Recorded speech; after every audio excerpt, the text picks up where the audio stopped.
नमस्कार प्यारे बच्चों, स्वागत है आपका गुरुवाणी एग्रो क्लासेस के ऑनलाइन प्लेटफॉर्म पर। तो प्यारे बच्चों, अपन ने स्टार्ट कर रखा था आपके बीएससी एग्रीकल्चर के फर्स्ट सेमेस्टर की वन शॉट क्लासेस।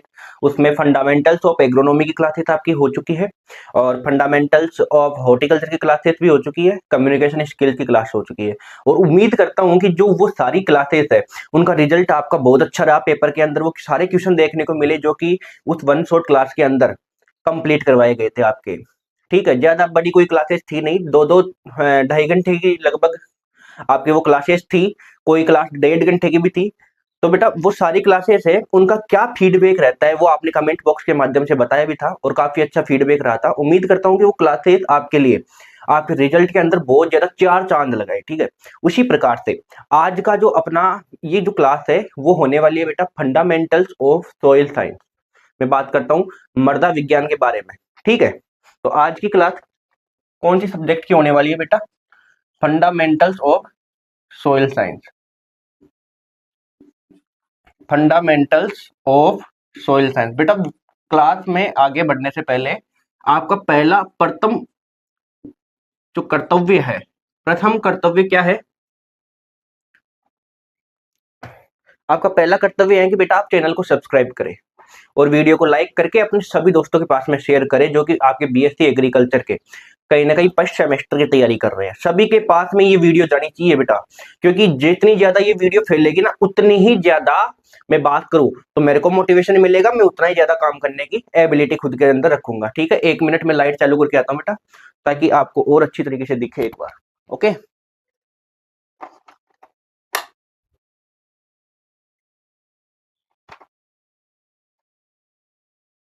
हाँ, तो फंडामेंटल्स ऑफ सोइल साइंस की अपन कंप्लीट बात करने वाले हैं। कमेंट बॉक्स में बौछार आ जानी चाहिए अभी तक कंप्लीट, बस मेरे को इतना पता है। कमेंट बॉक्स के अंदर बौछार आनी चाहिए कि क्लास आपको कैसी लग रही है, फायदेमंद है नहीं है आपके लिए। ठीक है, और बेसिकली मैं बात करता हूँ, अगर आपको फ्री में कुछ मैटर मिल रहा है तो बेसिकली फायदेमंद है। और एक स्टूडेंट का मेरे पास में बेटा कमेंट भी आया था। कमेंट ये था कि सर पेपर 80% मिलना चाहिए। बेटा सिलेबस पूरा कंप्लीट करवा रहे हैं आपको, तो आप मेरे को ये चीज बताओ, सिलेबस से बाहर कोई टॉपिक जाता है क्या? अरे सिलेबस से बाहर कोई टॉपिक गया है क्या आज तक यार? है, तो ये चीज आपने माइंड के अंदर से निकाल दे कि जो चीज पढ़ाई जा रही है उनमें से कुछ आएगा ही नहीं। बेटा आएगा, और देख लेना जिस दिन रिजल्ट आएगा ना उस दिन बताऊंगा कि भाई ये टॉपिक मैंने कंप्लीट करवाया था आपको। ठीक है, अभी कुछ नहीं कहूंगा मैं। तो सबसे पहले अपन बेटा बात करते हैं आपके सोइल साइंस सब्जेक्ट की। तो सबसे पहले अपन सोइल वर्ड को पकड़ेंगे यहाँ से, है ना। तो सबसे पहले ये बताओ कि जो सोइल वर्ड है वो कौन सी भाषा का शब्द है? तो बेटा ये लैटिन लैंग्वेज का वर्ड है। कौन सी लैंग्वेज है? Latin language. लैटिन लैंग्वेज के कौन से वर्ड से मिलकर बना है? सोलम से मिलकर बना है बेटा। मीनिंग याद रखना आप, है ना, SOLUM, SOLUM, सोलम से मिलकर बना है, जिसका अर्थ क्या होता है मेरे बेटा? इसका अर्थ होता है फ्लोर। इसका अर्थ क्या होता है? फ्लोर। हिंदी में बात करें तो फर्श। हिंदी में बात करें तो फर्श। ठीक है, वैसे फ्लोर या हिंदी में बात करें तो फर्श। ठीक है, तो ये तो हो गई आपकी सोइल के बारे में। अब देखो, अब सबसे बेसिकली मैं बात करता हूँ कि जो मृदा है ना, आपके जो सोइल है बेटा, क्या सोइल को आप लैब में बना सकते हो क्या? कि सर आप सोइल को लैब में नहीं बना सकते। मतलब जो सोइल है वो बेटा एक प्राकृतिक पिंड है, वो अपने आप ही बनती है। ठीक है, सोइल अपने आप बढ़ती है, इसको लैब में या कृत्रिम रूप से मानव खुद इसका निर्माण नहीं कर सकता। तो सोइल क्या है? एक प्राकृतिक पिंड है। अब आप मेरे को एक छोटी सी चीज और बताना बेटा, सोइल मैं यहाँ पे वीडियो रिकॉर्ड कर रहा हूँ, यहाँ की सोइल अलग है। ठीक है, वहीं मैं अगर जोधपुर में जाऊंगा तो सोइल मेरे को मिट्टी अलग मिलेगी, बीकानेर जाऊंगा तो अलग मिलेगी, वहीं मैं बात करूँ श्री गंगानगर में जाऊंगा तो बहुत अलग मिलेगी मेरे को। मतलब मिट्टी क्या है? परिवर्तनशील है। तो क्या मैं शॉर्ट में इस चीज को ऐसा लिख सकता हूँ क्या कि जो सोइल है, मृदा है, वो एक परिवर्तनशील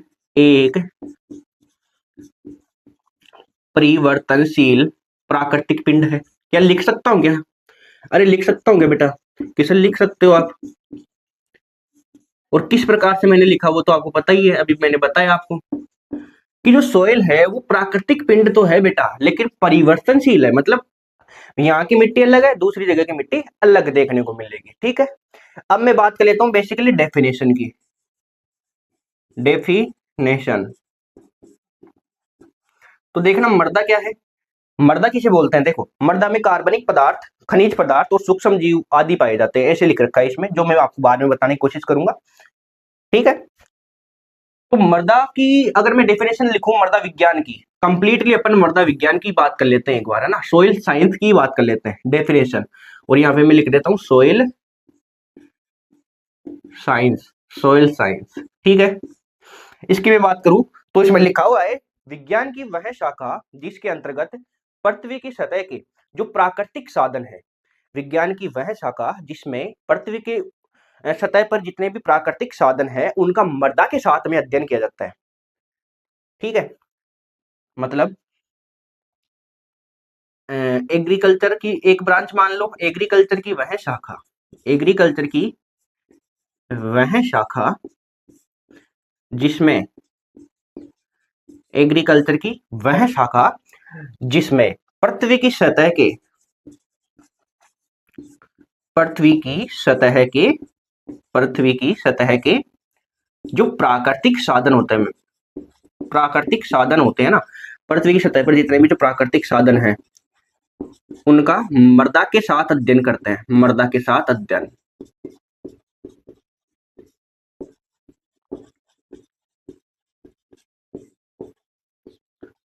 ये भी है, या आप डायरेक्टली लिख सकते हो कि एग्रीकल्चर की वह शाखा जिसके अंतर्गत मृदा निर्माण के वर्गीकरण है, उसकी उत्पत्ति की, मृदा की उत्पत्ति कैसे हुई है, मृदा कितने प्रकार की होती है ना, और मृदा का अपक्षय कैसे होता है, टूटती कैसे है मृदा, बढ़ती कैसे है, चट्टानें क्या होती है, उनका अध्ययन करते हैं। तो वो भी क्या कहलाती है आपके सोइल साइंस कहलाती है। क्या कहलाती है बेटा? सोइल साइंस कहलाती है, ठीक है। और देखो सोइल साइंस में एक छोटा सा यहाँ पे लिख रखा है कि सोइल जो है आपके, मृदा जो है बेटा, ये जो सोइल है ये क्या कार्य करती है, ये पौधे को यांत्रिक सहारा प्रदान करती है। मतलब पौधे इसी के ऊपर अपनी, जैसे मैं बात करूं तो जीवन यापन करते हैं, पौधे इसी से अपना जीवन यापन करते हैं। जल मिलेगा, मृदा की सहायता से जाएगा। नेक्स्ट मैं बात करूं, अगर पौधे को कार्बनिक पदार्थ चाहिए, मृदा की सहायता से, पोषक तत्व चाहिए, मृदा की सहायता से, सारी चीजें, जड़ें जो है वो भी मृदा के अंदर फैलेगी। मतलब मृदा क्या करती है, पौधे को यांत्रिक सहारा प्रदान करती है। ये मृदा की क्या है, विशेषता ही है मृदा की, यांत्रिक सहारा प्रदान करती है, यांत्रिक सहारा प्रदान करती है। अच्छा, मृदा में क्या क्या पाए जाते हैं बेटा? मृदा के अंदर क्या क्या पाए जाते हैं? अरे सूक्ष्म जीव भी तो पाए जाते हैं मृदा में। आप गोबर की खाद डालोगे बेटा, है ना, तो गोबर की खाद डालोगे तो सड़ेगी, गलेगी, वो सारी चीजें सूक्ष्म जीव करेंगे। मृदा के अंदर कार्बनिक पदार्थ पाया जाता है। क्या पाया जाता है बेटा? कार्बनिक पदार्थ पाया जाता है। मृदा में कार्बनिक पदार्थ भी पाया जाता है ना, मृदा के अंदर कार्बनिक पदार्थ भी पाया जाता है। मृदा के अंदर खनिज भी पाए जाते हैं, खनिज पदार्थ मृदा के अंदर। और क्या पाए जाते हैं? खनिज पदार्थ भी पाए जाते हैं, ठीक है। समझ में आ गया क्या क्या चीज बोल रहा हूँ? मैंने बोला आपको बेसिकली कि जो सोइल शब्द है, सोइल जो वर्ड है बेटा, वो कौन सी भाषा का है? आपके लैटिन लैंग्वेज का है। किससे मिलकर बना है? सोलम से मिलकर बना है। इसका अर्थ क्या हो जाएगा? इसका अर्थ बेसिकली हो जाएगा फ्लोर, जिसको हिंदी में क्या बोलते हैं लाडले? फर्श बोलते हैं, ठीक है। फिर मैंने आपको क्या बताया कि जो मृदा है आपकी, सोइल है, वो एक प्राकृतिक परिवर्तनशील पिंड है। मतलब यहाँ की मृदा अलग है, दूसरी जगह की मृदा आपको अलग देखने को मिलेगी। डेफिनेशन सोइल साइंस की कि एग्रीकल्चर की वह ब्रांच जिसमें मृदा का अध्ययन किया जाता है, मृदा की उत्पत्ति का, मृदा के वर्गीकरण का, मृदा कैसे बन रही है, मृदा कैसे टूट रही है, मृदा का अपक्षय कैसे हो रहा है, ठीक है। मृदा के अंदर सोइल प्रोफाइल होती है, वो क्या होती है, सारी चीजों का अध्ययन। बेसिकली एक जगह अगर ब्रॉड करके अपन शॉर्ट करके उसको चीज को देखे तो वो आपके सोइल साइंस कहलाएगी, ठीक है। फिर मैंने बताया कि सोइल के क्या क्या कार्य होते हैं। तो सोइल जो है आपके, वो पौधों को यांत्रिक सहारा प्रदान करती है। उसी के साथ साथ मैं बात करूँ तो पोषक तत्व वगैरह कंप्लीट जो आपके अवेलेबल होंगे एक प्लांट को, वो कहाँ से होंगे मेरे बेटा? वो आपके सोइल से होंगे। फिर मैंने आपको क्या बताया? फिर मैंने आपको ये बताया कि मृदा जो है उसमें सूक्ष्म जीव पाए जाते हैं, कार्बनिक पदार्थ पाए जाता है, खनिज पदार्थ पाए जाता है। बोलो ओके कि सर ओके एकदम। अब मैं बात करता हूँ जो ये सोइल साइंस है बेटा, इसके फादर की। और ये क्वेश्चन आपके न्यू टाइप क्वेश्चन के अंदर पूछा गया है। इसके फादर है बेटा वीवी डोकुचेव, वीवी डोकुचेव, ये इनके फादर है। किसके? सोइल साइंस के। तो ये नोट कर लो आप, ये नोट कर लो बेटा। और अब मैं आगे आपको लेकर चल रहा हूँ। आगे आपका टॉपिक दे रखा है इसमें, टाइप्स ऑफ सोइल साइंस। जो मृदा विज्ञान है उसके कितने प्रकार हैं, ठीक है। स्क्रीनशॉट साथ के साथ ले लिया करो। स्क्रीनशॉट में कोई देरी नहीं होनी चाहिए, स्क्रीनशॉट में कोई देरी नहीं होनी चाहिए।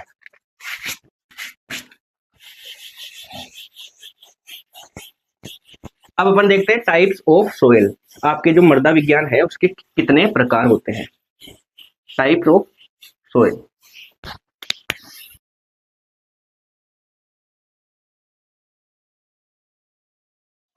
तो यहाँ पे मैं लिख देता हूं अब types of soil, type of soil, आपके मृदा के प्रकार। तो बेटा मृदा बेसिकली दो प्रकार की होती है, जो आपके सोइल साइंस है, यहाँ पे सोइल नहीं है बेटा, सोइल साइंस भी लिख लेना नीचे, है ना, साइंस। जो आपके मृदा विज्ञान है वो बेसिकली दो प्रकार की होती है। कौन कौन सी? तो बेटा पहली नंबर की जो आती है वो आती है आपके इडेफोलॉजी। पहला नंबर का कौन सा? इडेफोलॉजी। इडेफोलॉजी, इसको हिंदी में लिखते हैं रे इडेफो, क्या लिखते हैं? Edaphology, edaphology. ठीक है, देखो शॉर्ट में बताऊंगा, इसमें मृदा का अध्ययन करते हैं बेटा, इसमें क्या करते हैं? मृदा का अध्ययन करते हैं, लेकिन वो किसके साथ में करते हैं? उच्च पादप वर्ग समुदाय के साथ। उच्च पादप वर्ग समुदाय है उसके अनुसार इसमें मृदा का अध्ययन करते हैं, उच्च पादप वर्ग समुदाय के अनुसार। ये इतना सा शॉर्ट में याद रखना है, इससे आप पूरी डेफिनेशन बना सकते हो कि मृदा का उच्च पादप वर्ग समुदाय के अनुसार वर्गीकरण करना ही क्या है? आपके इडेफोलॉजी है। ठीक है, ओके। कि मृदा विज्ञान की वह शाखा जिसमें मृदा का अध्ययन उच्च पादप समुदाय के दृष्टिकोण से किया जाता है, ठीक है, इडेफोलॉजी कहलाती है। तो मैं क्या इंग्लिश वालों, जितने भी जो स्टूडेंट है इंग्लिश वाले, उनके लिए लिख सकता हूं क्या कि edaphology is equal to plus soil plus plant की ग्रोथ। भाई पादप वर्ग के समुदाय के अंतर्गत कर रहे हैं तो प्लांट ग्रोथ आएगी, फिर उस प्लांट से अपन को यील्ड प्राप्त होगी, उस प्लांट में अपन न्यूट्रिएंट भी देंगे, है ना। तो ये बेसिकली इतना सा वर्ड लिख लेना, ठीक है, इतना सा वर्ड लिख लो कि इडेफोलॉजी है वो सोइल के साथ में प्लांट की ग्रोथ होगी, उस प्लांट से अपन को उपज यील्ड प्राप्त होगी, और उस प्लांट में अपन न्यूट्रिएंट डालेंगे तो ही अपन को उपज प्राप्त होगी। तो ये शॉर्ट में इतना सा, ये इसको मैं डिब्बे में पैक कर देता हूँ ताकि थोड़ा सुंदर लगे। ओके, ये लो, अरे सोइल साइंस को ऐसे घूट घूट करके पिला दूंगा मैं आपको, ये मेरी जिम्मेदारी है। ओके, तो ये इडेफोलॉजी हो गया। दूसरी जो ब्रांच है बेटा वो है आपके पेडोलॉजी। कौन सी रे? दूसरी जो ब्रांच है वो है बेटा पेडोलॉजी। अब कई जगह स्टूडेंट ऐसे करते हैं, देखो कई जगह स्टूडेंट क्या करते हैं, कई जगह स्टूडेंट ऐसे करते हैं कि सर इसके आगे पेडो लग रहा है तो इसके अंदर वो उच्च पादप वाला आएगा। बेटा उल्टा है, उल्टा है ना। तो ये याद रखिएगा, इन अच्छे से याद रखिएगा, ये दोनों डेफिनेशन आपके जो मेन पेपर होता है ना उसके डेफिनेशन पार्सल पोर्शन में आएगी, है ना। जो डेफिनेशन वाला क्वेश्चन आएगा ना उसके अंदर, आवाज क्लियर है ना बेटा? आवाज चेक कर लेना बेटा एक बार। देखो जो डेफिनेशन का जो क्वेश्चन आएगा ना उसके अंदर ये इडेफोलॉजी और पेडोलॉजी दोनों की डेफिनेशन आपसे पूछी जा सकती है। ओके, तो इडेफोलॉजी किसे बोलेंगे? इडेफोलॉजी बोलेंगे बेटा जो मृदा है उसका अध्ययन करेंगे अपन।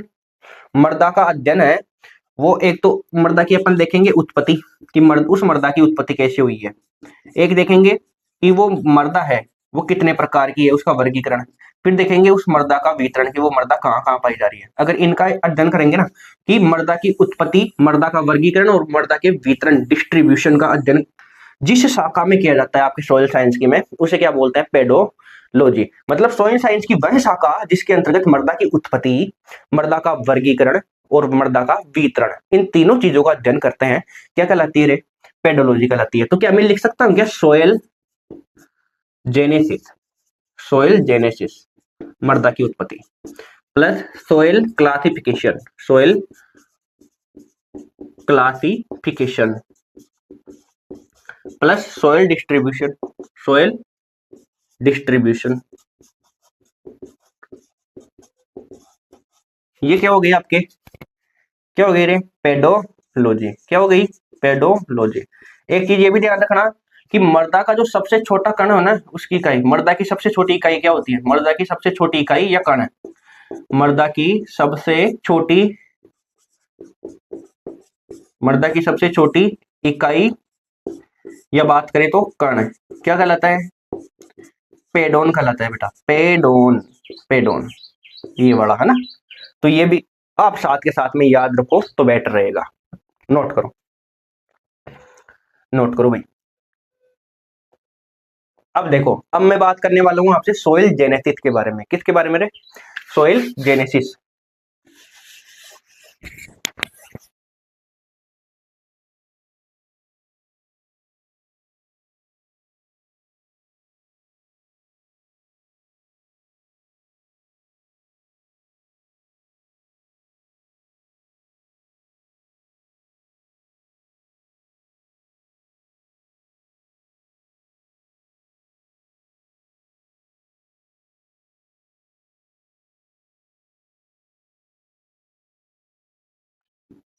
सोइल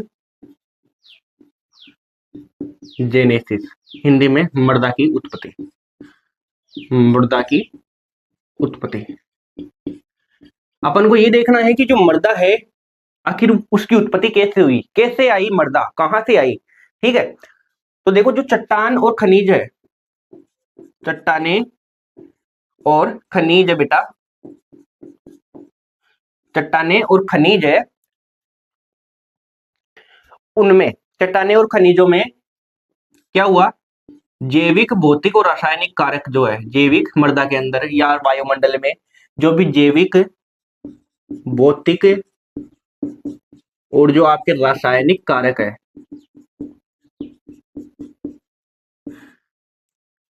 चट्टानों और खनिजों के अपक्षय के कारण, है ना, चट्टानों और खनिजों के टूटने के कारण ही मृदा बनी है। बेसिकली अगर बात करें तो मैं लिख सकता हूं कि चट्टानों और खनिजों में जैविक, भौतिक और रासायनिक कारकों से किसका निर्माण हुआ है बेटा?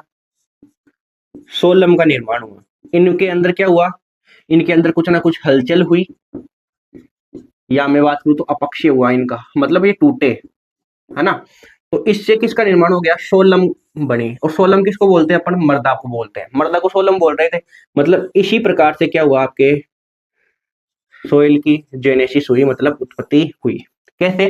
कि चट्टानों और खनिजों के जैविक, भौतिक, रासायनिक कारकों द्वारा अपक्षय हुआ उनका, टूटे वो, उसके बाद में क्या बनी? आपके सोइल बनी। ठीक है बेटा, इतना चीज आपको ध्यान रखना है।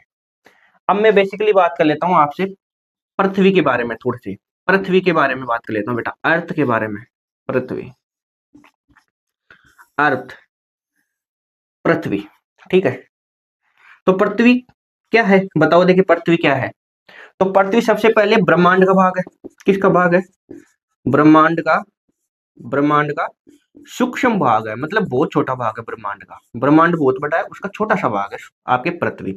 पृथ्वी जो है वो सूर्य के चारों ओर चक्कर लगाती है बेटा, ये भी पता है ना आपको। सूर्य के चारों ओर क्या लगाती है? चक्कर लगाती है। सूर्य के चारों ओर चक्कर लगाती है। सूर्य के चारों ओर चक्कर लगाने वाले पिंड में से एक है।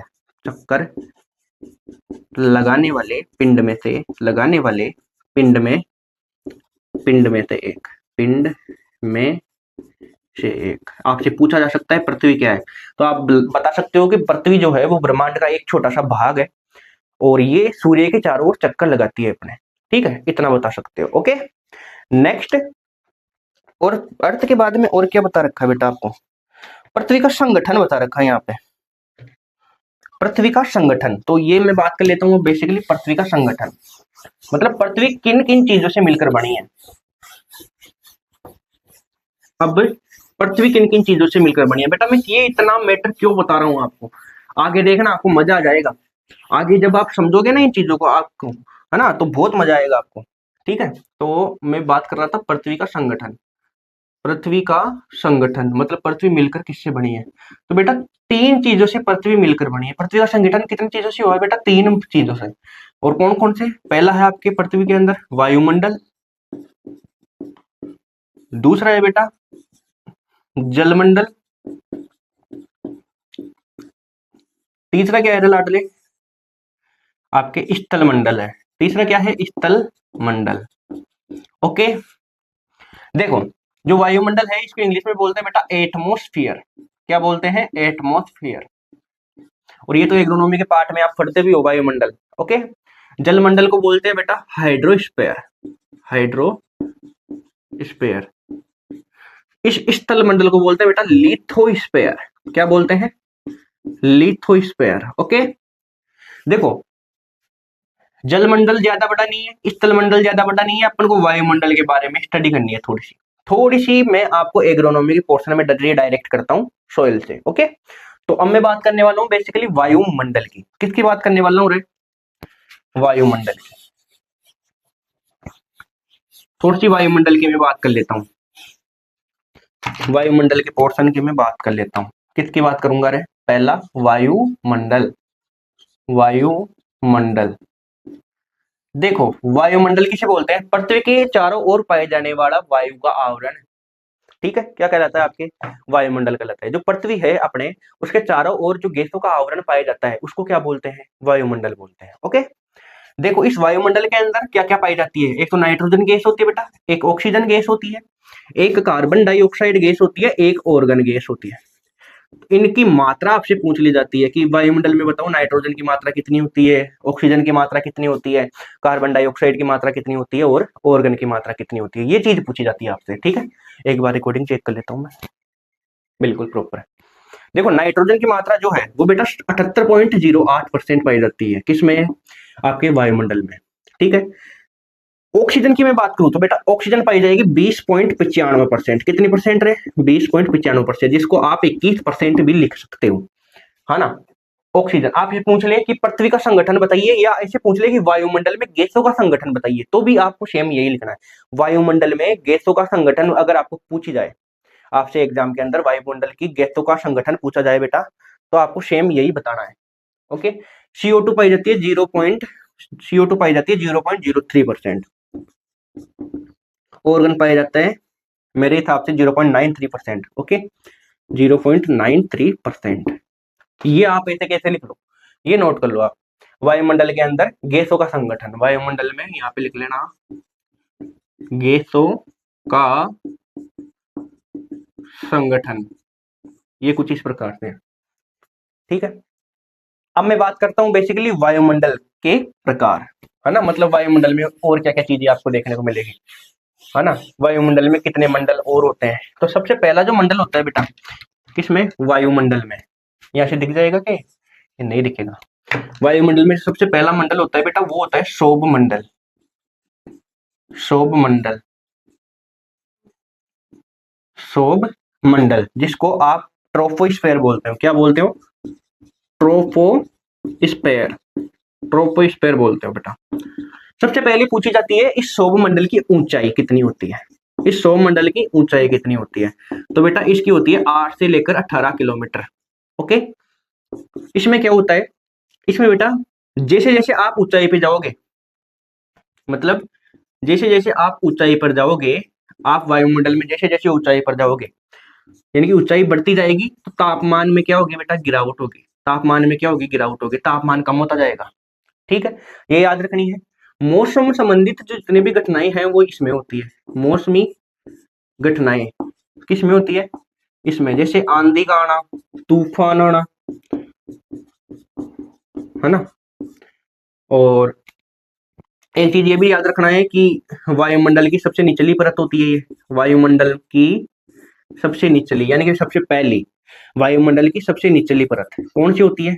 शोभ मंडल, निचली परत। एक आता है बेटा इसके अंदर करके एक पॉइंट आता है लेफ्ट रेट का, लेफ्ट रेट जिसको बोलते हैं हांस दर। लेफ्ट रेट जिसको क्या बोलते हैं? हांस दर। हांस दर क्या होता है कि अगर आप 1 किलोमीटर हाइट पर चलोगे ना, आप 1 किलोमीटर हाइट पर चल रहे हो वायुमंडल में, तो क्या होगा? -6 डिग्री सेंटीग्रेड तापमान घट जाएगा। 6 डिग्री सेंटीग्रेड तापमान घट जाएगा अगर आप वायुमंडल में 1 किलोमीटर ऊंचाई पर चलते हो। अगर 1 किलोमीटर ऊंचाई पर आप चलोगे तो -6 डिग्री सेंटीग्रेड जो टेम्परेचर है वो डाउन हो जाएगा। ओके, नेक्स्ट मैं बात करता हूँ शोभ मंडल के बाद में बेटा समताप मंडल। कौन सा मंडल? समताप मंडल। कौन सा रे? समताप मंडल। इसमें देखो, इसको इंग्लिश में बोलते हैं स्ट्रेटोस्फेयर। क्या बोलते हैं? स्ट्रेटोस्फेयर। ओके, इस स्ट्रेटोस्फेयर में सबसे पहले आपको इसकी हाइट का ध्यान रखना है बेटा। किसका ध्यान रखना है? ऊंचाई का। तो इसकी ऊंचाई होती है 18 से लेकर 50 किलोमीटर के बीच में। कितनी होती है? 18 से लेकर 50 किलोमीटर के बीच में। ओके, 18 से लेकर 50 किलोमीटर के बीच में। एक चीज यह ध्यान रखना है कि जो वायुमंडल है इसके सबसे गर्म परत कौन सी है? आपसे पूछ ली जाए वायुमंडल की वायुमंडल की सबसे गर्म परत, सबसे गर्म परत तो कौन सी आ जाएगी आपके? स्ट्रेटोस्फेयर दिख रहा है क्या आपको? हाँ, स्ट्रेटोस्फेयर सबसे गर्म परत होती है वायुमंडल की। बेटा इसमें ओजोन परत पाई जाती है, इसको ओजोन मंडल भी बोलते हैं। इसमें ओजोन परत पाई जाती है। वो ओजोन परत आपके 18 से लेकर और 25 किलोमीटर के मध्य पाई जाती है। ओजोन परत 18 से लेकर 25 किलोमीटर के मध्य पाई जाती है। इसमें क्या होता है बेटा, इसमें वायुयान उड़ते हैं। जो आप हेलीकॉप्टर वगैरह देखते हो ना, वो कंप्लीट कहाँ उड़ते हैं आपके? वायुयान इसके अंदर ही उड़ते हैं, समताप मंडल में। अब नाम से तो ऐसे लग रहा है कि तापमान बिल्कुल समान रहेगा, ऐसा नहीं होगा। इसमें तापमान ऊंचाई के साथ में क्या होगा? बढ़ेगा, तभी तो ये सबसे गर्म परत है। ओके, नोट करो इन दोनों को। अब देखो, शोभ मंडल हो गया, समताप मंडल हो गया। तीसरा जो मंडल है आपके वायुमंडल में बेटा, वो होगा मध्य मंडल, जिसको आप इंग्लिश में क्या बोलोगे रे? मीजो स्फेयर बोलोगे। क्या बोलोगे? Mesosphere. तीसरा क्या होगा? मध्य मंडल। तीसरा क्या हो गया? मध्य मंडल। इसको इंग्लिश में आप बोलोगे मीजो स्फेयर। बुखार हो रही है, जुकाम हो रही है, लेकिन फिर भी क्लास बना रहा हूं, है ना, क्योंकि बच्चों को कंप्लीट जो क्लासेस है वो देनी है। बच्चों का विश्वास है, भरोसा है, वो टूटना नहीं चाहिए। बच्चों का भला होना चाहिए सबसे पहले, ठीक है। तो मध्य मंडल की मैं बात करता हूँ बेटा। मध्य मंडल की जो इसकी ऊंचाई की बात करते हैं, अब ऊंचाई की बात करते हैं। ओके, मध्य मंडल की ऊंचाई की तो देखना, इसकी जो ऊंचाई होती है वो 50 से लेकर 80 किलोमीटर के बीच में होती है। 50 से 80 किलोमीटर के बीच में इसकी ऊंचाई होती है। और ये है समताप मंडल का उल्टा, वायुमंडल की सबसे ठंडी परत है ये। वायुमंडल की सबसे ठंडी परत, वायुमंडल की सबसे ठंडी परत कौन सी है? मध्य मंडल। वायुमंडल की सबसे ठंडी परत। माइक चालू है क्या सर? माइक चालू है? चेक कर लेना एक बार, बैटरी डाउन लग रही है मेरे को। कैमरे के भी देख लेना साथ में। हाँ, ओके, ठीक है। एक बार चेक कर लो ना, चेक कर लो एक बार। ठीक। हाँ, तो देखो वायुमंडल की सबसे ठंडी परत कौन सी है? आपके मध्य मंडल है। ओके, इसमें एक और चीज दे रखी है बेटा, इसमें हाइट जैसे जैसे बढ़ती जाएगी, अब समताप मंडल में तापमान बढ़ रहा था, हाइट बढ़ने पर तो इसमें टेम्परेचर क्या हो जाएगा? कम हो जाएगा वापस से। ओके, इतनी चीज याद रखनी है। चौथी नंबर की जो आपका मंडल होगा वो होगा आयन मंडल। चौथे नंबर का मंडल आयन मंडल, जिसको आयनोस्फेयर बोलते हैं इंग्लिश में। क्या बोलते हैं? आयनोस्फेयर। आयनोस्फेयर। ओके, ऊंचाई की बात करूं, हाइट की बात करूं बेटा, तो इसकी हाइट हो जाएगी 80 से लेकर 1600 किलोमीटर के बीच में। ओके, तो आपसे पूछी जा सकती है कि वायुमंडल की कंप्लीट ऊंचाई कितनी होती है? तो 1600 किलोमीटर। ओके, ये भी चीज आप ध्यान रखिएगा साथ में। आयन मंडल में क्या होते हैं? बेसिकली आयन वगैरह ये होते हैं। सौर मंडल, जैसे मैं बात करूं जो अपने ये नहीं होते क्या अंतरिक्ष के अंदर, ये सौर प्लेटें वगैरह यहाँ से भेजते हैं, चंद्रयान वगैरह, ये आयन मंडल में पाए जाते हैं। इतनी जरूरी काम की चीजें नहीं है आपके, ठीक है। तो ये वायुमंडल की बात हो गई। किसकी बात हो गई रे? वायुमंडल की बात हो गई कंप्लीट। अब जलमंडल और स्थलमंडल की भी बात अपन कर लेते हैं। किसकी? जलमंडल और स्थलमंडल की।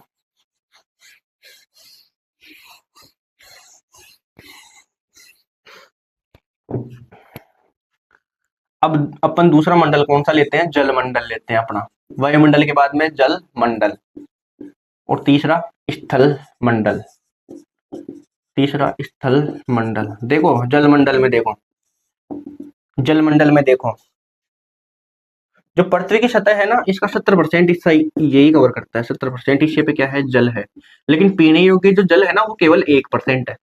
ओके, 70% जल है भारत में, 70% जल है बेटा, लेकिन पीने योग्य जो जल है ना अपने काम का, वो 1% है मात्र। कितने परसेंट है बेटा? 1%। ओके, स्थल मंडल में आपको ध्यान रखने हैं कि इसमें चट्टाने और खनिजे पाई जाती है। इसमें क्या पाई जाती है? चट्टाने पाई जाती है, और साथ में खनिज इसमें पाए जाते हैं। ये लो, पृथ्वी का संगठन कंप्लीट। अब मैं बात करता हूं डायरेक्टली आपसे भूपपड़ी की। किसकी बात करता हूं? भूपपड़ी की।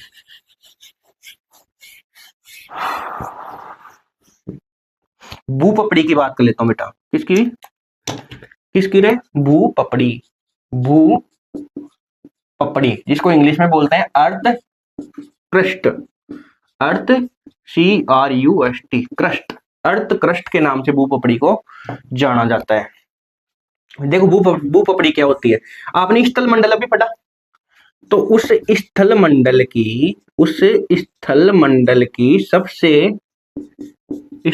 की सबसे ऊपरी परत होती है। याद रखना है, लाइन टू लाइन आपको याद होनी चाहिए। पूछ ले आपसे भूपपड़ी के बारे में ब्लैक मार्कर कि आपके स्थल मंडल की सबसे ऊपरी परत कौन सी होती है, तो भूपपड़ी।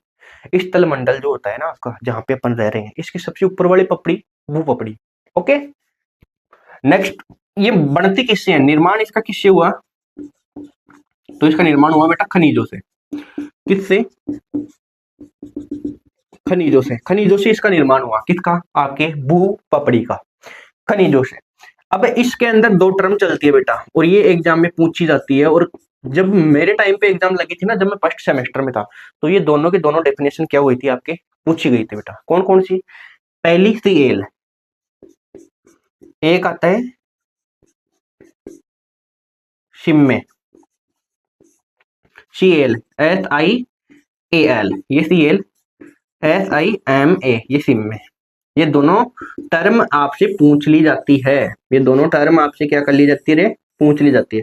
तो देखो सीएल किसे बोलेंगे, सीएल किसे बोलेंगे, सीएल बोलेंगे ऐसी चट्टाने, सीएल किसे बोलेंगे, ऐसी चट्टाने, डायरेक्टली आपको याद रखना है, ऐसी चट्टाने जिनमें एल्यूमिनियम सिलिकेट पाया जाए, है ना, ऐसी चट्टाने जिनमें एल्यूमिनियम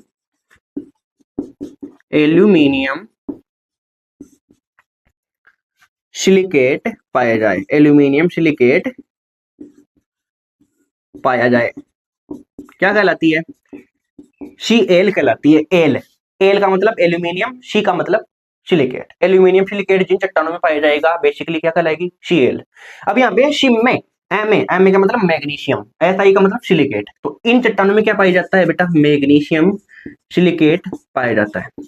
ऐसी चट्टानें जिनमें मैग्नीशियम सिलिकेट की मात्रा ज्यादा हो, मैग्नीशियम सिलिकेट की मात्रा ज्यादा हो, तो वो चट्टानें सिम्मे प्रकार की चट्टानें कहलाएगी। ओके, नोट कर लो इसको, रिकॉर्डिंग में चेक कर लेता हूँ बेटा, ब्लैंक करता है बीच के अंदर, है ना, स्टूडेंट्स को दिक्कत आती है। Okay, confirm. तो ये भूपपड़ी के बारे में बेसिक से मैंने बात कर ली। अब मैं बात करने वाला हूं बेटा, मैंने क्या क्या किया, देखो पृथ्वी का संगठन मैंने देख लिया, मतलब वायुमंडल का मैंने कंप्लीट संगठन बताया, कौन कौन सी गैसें कितने प्रकार की होती है, कितने पाई जाती है। ओके, ये मैंने किसका संगठन बताया, वायुमंडल का। अब मैं बात करने वाला हूँ मृदा का संगठन, कंपोजिशन ऑफ सोयल। किसकी बात करता हूँ, कंपोजिशन ऑफ सोयल या मृदा का संगठन।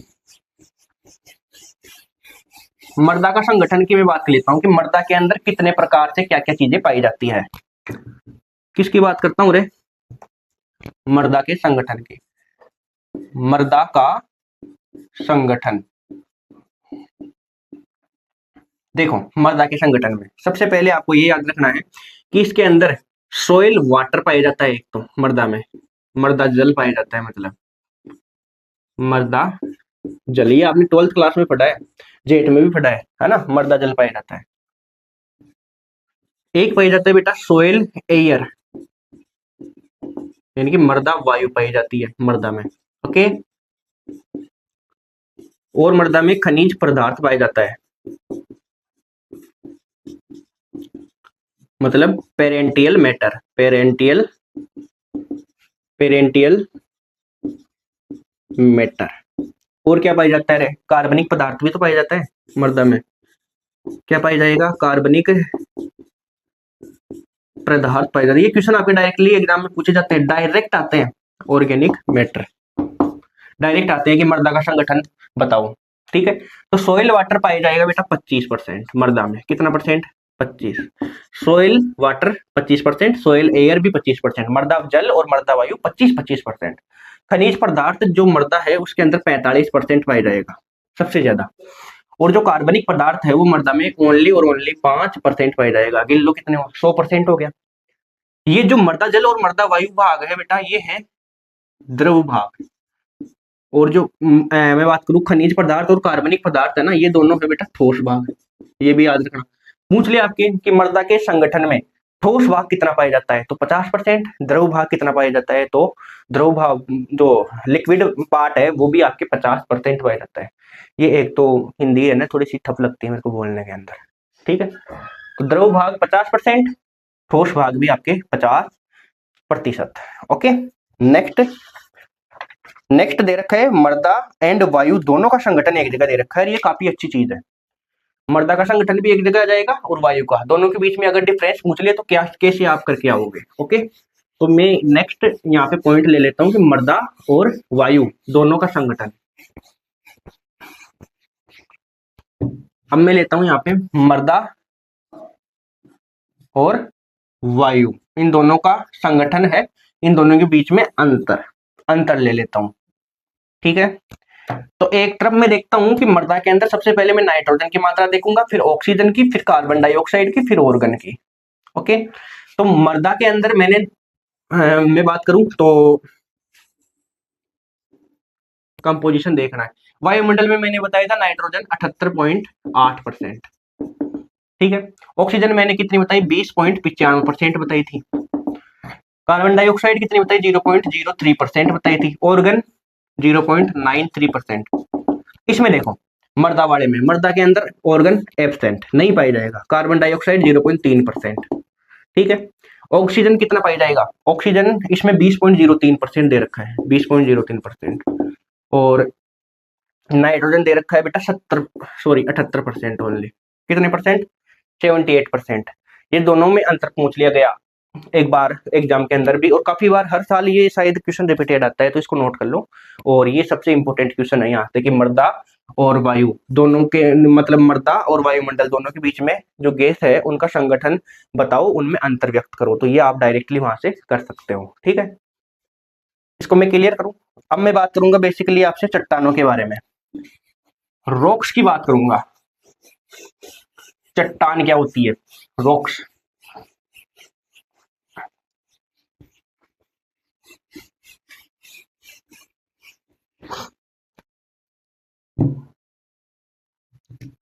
चट्टानों की बात कर लेता हूं, मार्कर।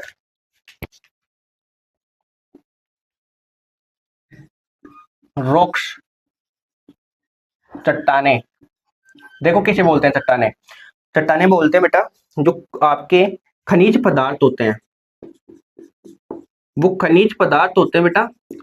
अगर ये खनिज पदार्थ, दो खनिज पदार्थ आपस में जुड़ जाए या दो से ज्यादा अगर खनिज पदार्थ आपस में जुड़ जाए, एक या उससे अधिक तत्व अगर मिल जाए ना खनिज पदार्थ के, तो चट्टाने बनती है, ठीक है। चट्टानों की प्रकार की मैं बात कर लेता हूँ, चट्टानों के प्रकार की टाइप्स की बात कर लेता हूँ, टाइप्स ऑफ रॉक्स, चट्टानों के प्रकार। तो पहला इसमें प्रकार दिया गया है आग्नेय चट्टान। कौन सा, आग्नेय चट्टान। पहली आग्नेय चट्टान है, दिख रहा है क्या, हाँ, आग्नेय चट्टान है। तो देखो इसका निर्माण कैसे हुआ आग्नेय चट्टान का, जो अधिक तापमान के कारण है ना, अधिक तापमान के कारण है ना, जो पृथ्वी के अंदर जो लावा था ना, वो लावा एक टाइम के बाद में क्या हुआ, जब ज्यादा तापमान हुआ तो पृथ्वी के अंदर लावा था वो पृथ्वी से बाहर निकल गया। बाहर निकलने के बाद में एक टाइम पे वो क्या हो गया, ठंडा होकर क्या हो गया, जम गया। ठंडा होकर क्या हो गया, जम गया। तो उससे जो चट्टाने बनी उसको अपन ने क्या कहा, आग्नेय चट्टान कहा, ठीक है। अधिक तापमान के कारण लावा जो है वो बाहर निकलकर पृथ्वी पर ठंडा होकर क्या हो गया, जम गया। उसको क्या बोला अपन ने, आग्नेय चट्टान बोला, ठीक है। इस चट्टानों में परतें नहीं पाई जाती, परतें एब्सेंट होती है भाई, परतें नहीं पाई जाती इन चट्टानों में। किसमें, आग्नेय चट्टानों में परतें नहीं पाई जाती। और ये सबसे इंपॉर्टेंट पॉइंट है, एग्जाम में अगर छोटा क्वेश्चन बनेगा तो यहीं से पुटअप हो जाएगा कि ऐसी कौन सी चट्टानें हैं जिनमें आपके, ऐसी कौन सी चट्टानें हैं जिनमें परतें नहीं पाई जाती, तो आग्नेय चट्टानें, ठीक है। नेक्स्ट, ये थल मंडल का लगभग 95% भाग कवर करती है ये चट्टानें। अगर थल मंडल पर जितने भी चट्टानें हो ना, उनका 95% चट्टानें कौन सी है, आग्नेय प्रकार की है। मतलब ज्यादा तापमान हुआ, लावा बाहर निकला, जम गया, और उससे जो चट्टानें बनी वो आपके आग्नेय चट्टानें कहलाएगी। ये बेटा अत्यधिक कठोर होती है, मतलब बहुत ज्यादा कठोर चट्टानें होती है। इनका अपर्दन भी फिर क्या होगा, धीरे होगा, मतलब ये टूटेगी भी धीरे, अपर्दन भी इनका क्या होगा, धीरे होगा, अपर्दन भी क्या होगा बेटा, धीरे होगा। ओके, ये आग्नेय चट्टानों के बारे में आप लिख लो, आग्नेय चट्टान कंप्लीट। ओके, नेक्स्ट है बेटा अवसादी चट्टान, अवसादी या परतदार चट्टान, अवसादी या परतदार चट्टान। नेक्स्ट कौन सी है रे, अवसादी या परतदार चट्टान। दूसरी अवसादी या परतदार चट्टान, अवसादी या परतदार चट्टान। देखो ये किसे बोलेंगे, अवसादी या परतदार चट्टान।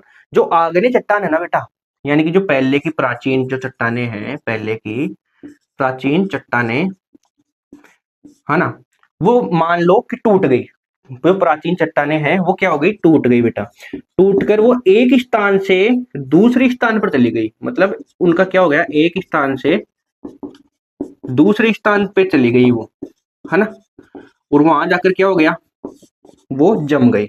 मतलब कोई भी पुरानी चट्टाने थी वो टूटकर एक स्थान से दूसरे स्थान पर चली गई और वहां पर जाकर जम गई, तो जो नई चट्टाने बनी है उनको क्या बोला, अवसादी चट्टाने। मतलब कोई भी पुरानी चट्टाने हैं वो एक स्थान से दूसरे स्थान पर जाकर जम गई, उनको क्या बोला, अवसादी चट्टाने बोला। बेटा इनमें परत पाई जाती है, इनमें क्या पाई जाती है, परतें पाई जाती है।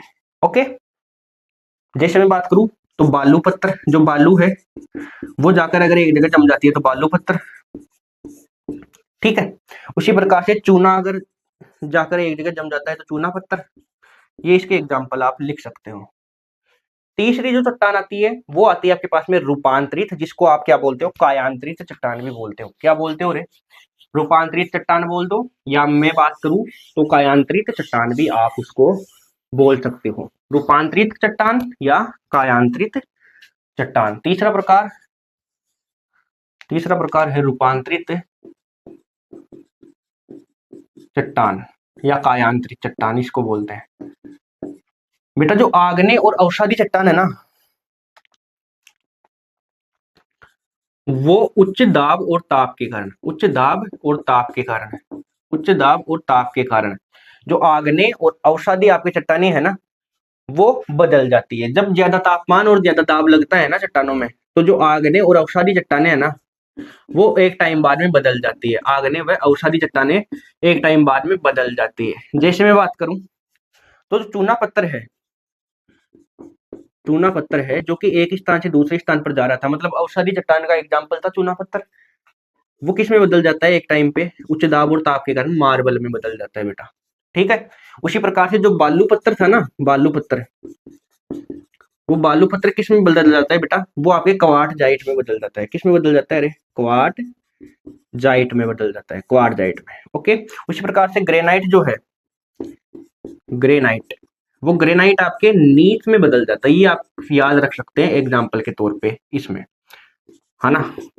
ओके, तो ये चट्टानों के प्रकार मैंने आपको बता दिए, चट्टानें कंप्लीट यहीं पे हो जाती है। अब नेक्स्ट जो अपना टॉपिक चलेगा वो है खनिज का, ठीक है। बीच के अंदर ब्रेक नहीं लेंगे क्योंकि आज मेरी भी थोड़ी सी तबीयत डाउन है, और आपको समझ में आ रहा है कि नहीं आ रहा वो आप मेरे को कमेंट बॉक्स के माध्यम से बता सकते हो।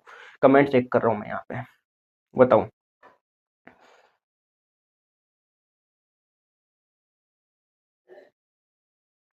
हाँ, अब देखो टाइम ज्यादा अपन बर्बाद अपना नहीं करेंगे, अपन देखेंगे डायरेक्ट खनिजों के बारे में, मिनरल्स के बारे में देखेंगे। खनिज, अपन खनिजों के बारे में देख लेते हैं हम जल्दी से। खनिज, जिनको क्या बोलते हैं अपन इंग्लिश में, मिनरल, मिनरल्स, मिनरल्स के बारे में देखेंगे। ओके, तो देखो मिनरल्स जो है वो क्या होते हैं, प्रकृति में पाए जाने वाले समान अंगों वाले अकार्बनिक पदार्थ, ठीक है। प्रकृति में पाए जाने वाले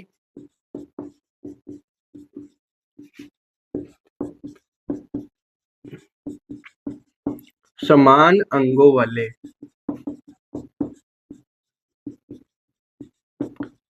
अकार्बनिक पदार्थ। ओके, इसमें लिखा हुआ है कि इसका रासायनिक संगठन निश्चित होता है। इनका रासायनिक संगठन क्या होता है, निश्चित होता है। ये आप याद रख सकते हो, ऑप्शनल है। रासायनिक संगठन क्या होता है, निश्चित होता है। ये ऑप्शनल है, अगर आपको याद रखना है तो बहुत अच्छी बात है, नहीं याद रखते हो तो ज्यादा पूछा नहीं जाता है। अब यहाँ पे एक पॉइंट आता है, दो या दो से अधिक तत्वों से मिलकर बने हुए खनिज तत्व कौन कौन से हैं। तो दो, मार्कर चेंज, दो या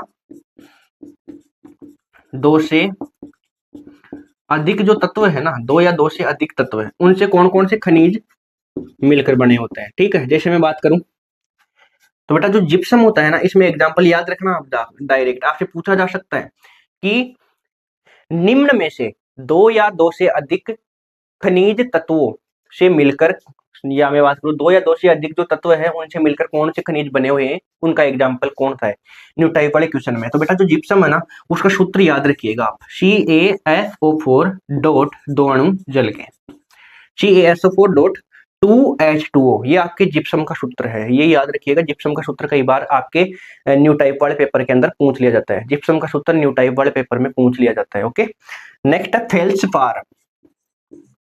फेल्सपार का आपको एक सूत्र याद रखना है ना, तो के एल्यूमिनियम सिलिकेट, के एल्यूमिनियम सिलिकेट और ऑक्सीजन के 8 अणु, ये आप दोनों सूत्र यहाँ से याद रखोगे। इसको मैं अंडरलाइन एक डिब्बे में पैक कर देता हूँ, ये आपको याद रखना ही रखना है, इंपॉर्टेंट लगा लेना।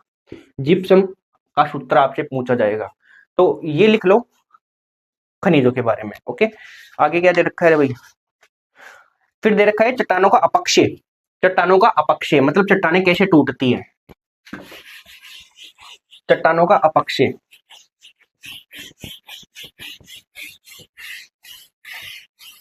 चट्टानों का अपक्षय दे रखा है, चट्टानों का अपक्षय। अपन ने अभी तक क्या क्या पढ़ लिया, देखो मैं आपको बोलकर बताता हूँ एक बार। अपन ने सबसे पहले सॉइल साइंस के बारे में पढ़ा, फिर टाइप्स ऑफ सॉइल पढ़ी, फिर सॉइल की उत्पत्ति कैसी होती है, सॉइल जेनेसिस अपन ने पढ़ ली, पृथ्वी क्या होती है वो पढ़ लिया, वायुमंडल के बारे में, जलमंडल, स्थलमंडल, तीनों के बारे में, फिर पढ़ा भूपपड़ी के बारे में, फिर मृदा का संगठन, फिर वायुमंडल का संगठन, ये दोनों अपन ने पढ़ लिया। चट्टाने क्या होती है वो अपन ने कंप्लीट कर ली, खनिज क्या होते हैं वो अपन ने कंप्लीट कर लिया। क्लास कितने घंटे की हो गई रे, क्लास लगभग 50 मिनट की हो गई है, 50 मिनट यानी कि 1 घंटे के अंदर अपन ने ये एक चीजें कवर कर ली। अब आपको क्या पढ़ना है, चट्टानों का अपक्षय कैसे होता है वो पढ़ना है, चट्टानों के अपक्षय के बारे में देखना है कि मृदा का निर्माण कैसे होता है, फिर मृदा प्रोफाइल क्या होती है, ये सारी चीजें अपन को देखनी है। तो अपन देखने वाले हैं चट्टानों का अपक्षय, चट्टानों का अपक्षय, चट्टानों का अपक्षय, चट्टानों का अपक्षय, चट्टानें कैसे टूटती है। ठीक है, तो अपक्षय के प्रकार देख लेते हैं अपन पहले, चट्टानें कैसे टूटती है। चट्टानों का अपक्षय का मतलब क्या हो गया कि भूपपड़ी की जो चट्टान है ना, अपने भूमि की जो सतह पे जितने भी चट्टानें हैं वो टूट जाएगी बस, है ना। अब इसमें अपक्षय के प्रकार देख लेते हैं, इसके टाइप्स, इसके क्या देखेंगे अपन टाइप्स। तो सबसे पहले है अपक्षय का भौतिक प्रकार, भौतिक कारकों से चट्टानें कैसे टूटती है, कैसे भौतिक कारकों से चट्टानें टूटती है। जैसे मैं बात करूं तापमान से, तापमान से, तो तापमान से कैसे चट्टानें टूटेगी, देखो तापमान से कैसे चट्टानें टूटेगी, तापमान से अगर तापमान बढ़ेगा, तापमान अगर बढ़ेगा तो चट्टानें क्या होगी, फैलेगी, चट्टानें क्या होगी, फैलेगी। अगर तापमान कम हो गया बेटा तो चट्टानें क्या होगी, सिकुड़ेगी। ठंड में चट्टानें क्या हो जाती है, सिकुड़ जाती है। तो ये फैलना और सिकुड़ना अगर ये लगातार रहता है तो चट्टानों के बीच में दरार पड़ती है और चट्टानें टूट जाती है। ठीक है, उसी प्रकार से जल, दूसरा भौतिक कारक क्या है, जल। तो जल से क्या होगा, अगर जल का प्रवाह ज्यादा है, मतलब ये चट्टान थी आपके पास में, अगर इधर से जल आ रहा है तो अपने साथ में क्या आएगा, छोटे छोटे पत्थर भी लेके आएगा, मतलब चट्टाने यहाँ से क्या होगी, टूटेगी। तो जल से भी चट्टाने क्या होती है, टूटती है। ठीक है, नेक्स्ट है यहाँ पे वायु। वायु, अगर वायु का प्रवाह ज्यादा होगा तो जो छोटे छोटे कण है मृदा के, सॉरी चट्टानों के, वो चट्टानों के छोटे छोटे कण या जो पत्थर है वो हवा के साथ में उड़कर नीचे एक जगह जमा हो जाएंगे, इनके अंदर क्या हो जाएगी, रगड़ बनेगी। भाई यहाँ पे छोटे छोटे कण थे वो वायु के साथ में आ रहे हैं रगड़ खाते खाते, तो रगड़ से बुरादा बनेगा, बुरादा मतलब मृदा। ओके, नेक्स्ट है पाला। भौतिक कारकों में और किससे चट्टानें टूट सकती है, पाला से। जब तापमान 0 डिग्री सेंटीग्रेड से भी नीचे हो जाए और चट्टानों के ऊपर अगर बर्फ जमने लग जाए तो ज्यादा वजन के कारण भी चट्टानें टूट जाती है। ये तो हो गए भौतिक कारक। रासायनिक कारक है जिसमें 2-3 अभिक्रियाएं दे रखी है, वो भी अपन देख लेते हैं। चट्टानों के टूटने का रासायनिक कारक, कुछ कुछ रसायनों से भी चट्टानें टूट जाती है। तो कौन कौन से रासायनिक कारक है? रासायनिक कारक कौन कौन से हैं? तो देखना, रासायनिक कारक में सबसे पहले है ऑक्सीजन, यानी कि ऑक्सीकरण भी जिसे बोलते हैं। ऑक्सीकरण और अपचयन के बारे में देखना है, ऑक्सीकरण और दूसरा है अपचयन।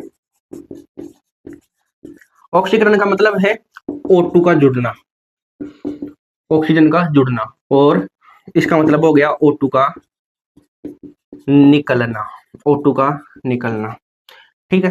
खनिजों के साथ अगर ऑक्सीजन जुड़ जाएगी तो ऑक्सीकरण होगा। जैसे मैंने बात करूं तो 2FeO plus O2, sorry 4FeO plus 4FeO plus O2, तो क्या बनेगी 2Fe2O3, ये बनेगा। उसी प्रकार से अगर अपचयन की मैं बात करूं तो ऑक्सीजन निकलेगी। तो ये वाला जो एग्जाम्पल है ना, इसको उल्टा लिख दो, इसे कहते हैं, किसका एग्जाम्पल हो जाएगा? आपके अपचयन का। नेक्स्ट, जैविक कारकों से भी आपके जो चट्टाने हैं वो टूटती है बेटा। जैविक कारकों से चट्टाने कैसे टूटेगी? जैसे मैं लाइकली बात करूं तो यहाँ पे मानव जो है वो अपनी आवश्यकताओं के लिए चट्टाने तोड़ता है। अरे जो अपने आसपास में चट्टाने हैं, है ना, पर्वत है, उनको मानव अगर अपनी आवश्यकता पड़ रही है, मानव अगर रहने के लिए जगह नहीं है तो मानव तोड़ेगा एक टाइम पे। ठीक है। सड़कें वहां से बन रही है, सपोज कीजिए कि कोई चट्टान है, उस चट्टान के बीच में से रेलवे ट्रैक जा रहा है, तो चट्टानी टूटेगी, तोड़ना पड़ेगा उनको। उसी प्रकार से जो कीट है, सूक्ष्म जीव है, जैसे मैं बात करूं दीमक, वो भी चट्टाने तोड़ने का काम करती है। ओके। उसी प्रकार से पेड़ पौधे हैं, अगर पेड़ पौधे की जो जड़ें है वो गहराई तक चली जाती है तो वो भी चट्टानों को तोड़ने का कार्य करती है। तो कितने कारक हो गए? 3 कारक हो गए बेसिकली। एक हो गया आपके भौतिक कारक, दूसरा हो गया रासायनिक कारक, और तीसरा जैविक कारक। ओके। नेक्स्ट आपके जो टॉपिक दे रखा है वो है मृदा का निर्माण, सोइल का मैं बात करूं तो formation, soil formation, soil formation, मृदा का निर्माण, मृदा का निर्माण, है ना, मृदा निर्माण।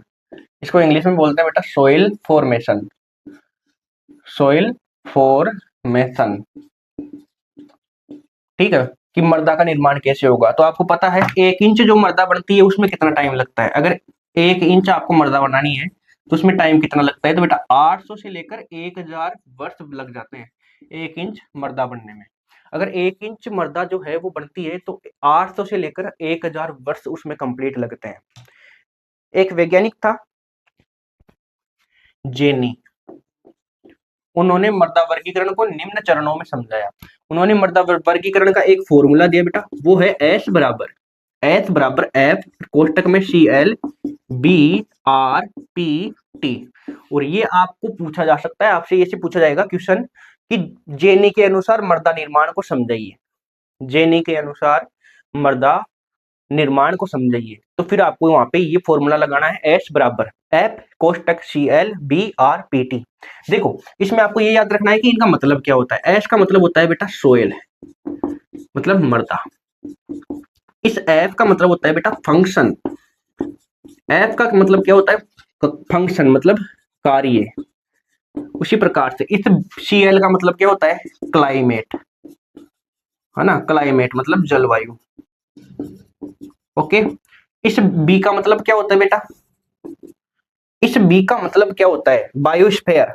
इस बी का मतलब क्या होता है? बायोस्फीयर। इस बी का मतलब होता है बेटा बायोस्फीयर। ये क्वेश्चन आप नोट कर लो भाई, मैंने सभी जो जितना भी आपका कंप्लीट सिलेबस है ना उसका निचोड़ करके यहाँ पे आपके लिए नोट्स प्रिपेयर किए हैं, है ना। तो इनको आप नोट कर लो। अगर आपके पास में टाइम नहीं रहता नोट करने का तो आप मेरे से पीडीएफ भी मंगवा सकते हो, व्हाट्सएप पर SMS कर देना मेरे को, है ना, कॉल कोई नहीं करेगा, पीडीएफ अवेलेबल हो जाएगी। ठीक है। इस बी का मतलब बायोस्फीयर। आर का मतलब क्या होगा? आर का मतलब हो गया बेटा रिलीफ, रिलीफ मतलब इस्तला करती, इस्तला करती। ठीक है। इस पी का मतलब आगे, पी का मतलब हो गया पेरेंटियल मैटर, मतलब कार्बनिक पदार्थ, या मैं बात करूं तो पैतृक पदार्थ बोल दो, कार्बनिक नहीं रे भाई, पैतृक, पैतृक पदार्थ, पैतृक पदार्थ। लास्ट में उस टी का मतलब क्या हो गया, टाइम, समय। अब आपसे इसमें क्या पूछा जाएगा, इसमें ऐसे पूछा जाएगा कि मृदा निर्माण का सक्रिय कारक कौन सा है, मृदा निर्माण का निष्क्रिय कारक कौन सा है, मृदा निर्माण का उदासीन कारक कौन सा है। ये क्वेश्चन यहाँ से पूछा जाएगा। ठीक है, तो मैं यहाँ पे लिख देता हूँ साइड में, मृदा निर्माण का जो सक्रिय कारक होगा ना, वो सक्रिय कारक कौन सा होगा बेटा, वो सक्रिय कारक होगा, इसको आप ट्रिक है एक क्लब, क्लब से याद रख सकते हो। इसी का मतलब जलवायु, जलवायु क्या है, मृदा निर्माण का सक्रिय कारक है, और जैवमंडल जो है वो मृदा निर्माण का सक्रिय कारक है। ओके, उसी प्रकार से मृदा निर्माण का जो निष्क्रिय कारक है वो कौन कौन सा है, तो निष्क्रिय कारक है बेटा पेरेंटियल मटेरियल, यानी कि पैतृक पदार्थ और स्थलाकृति, वो निष्क्रिय कारक है। उदासीन कारक कौन सा हुआ आपके, उदासीन कारक हुआ बेटा टाइम, हमेशा जो समय है वो मृदा निर्माण का उदासीन कारक, निष्क्रिय कारक पेरेंटियल मटेरियल मतलब पैतृक पदार्थ, और साथ के अंदर आपके रिलीफ मतलब स्थलाकृति। हिचकी आ रही है भाई, कौन याद कर रहा है आप में से। नेक्स्ट है सक्रिय कारक क्लब, क्लब मतलब Cl मतलब क्लाइमेट जलवायु, बी मतलब बायोस्फीयर जैवमंडल। Okay, next soil profile, soil profile का क्वेश्चन डेफिनेटली पूछा जाता है। अरे समझ में आ रहा है क्या, समझ में आ रहा है क्या, 1 मिनट का ब्रेक ले लो, 1 मिनट का ब्रेक ले लो, उतनी देर में हम भी आराम करते हैं थोड़ा।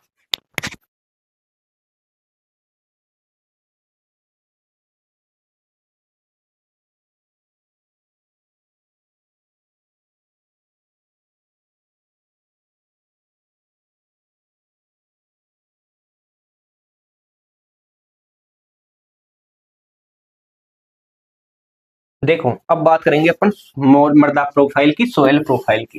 किसकी बात करेंगे रे, मृदा प्रोफाइल और सोयल प्रोफाइल, यानी कि दोनों एक ही है। मृदा प्रोफाइल ये इंग्लिश में बात करें तो सोयल प्रोफाइल। और काफी इंपोर्टेंट क्वेश्चन है, यहाँ से क्वेश्चन आता है तो ध्यान लगा के देखना।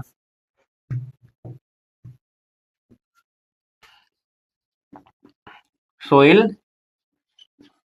प्रोफाइल किसे बोलते हैं, सोयल प्रोफाइल जो आपकी मृदा है ना, क्या रे मृदा, उस मृदा के अंदर आपको ऊर्ध्वाधर काट लगा देना है, ऊर्ध्वाधर कट लगा देना है।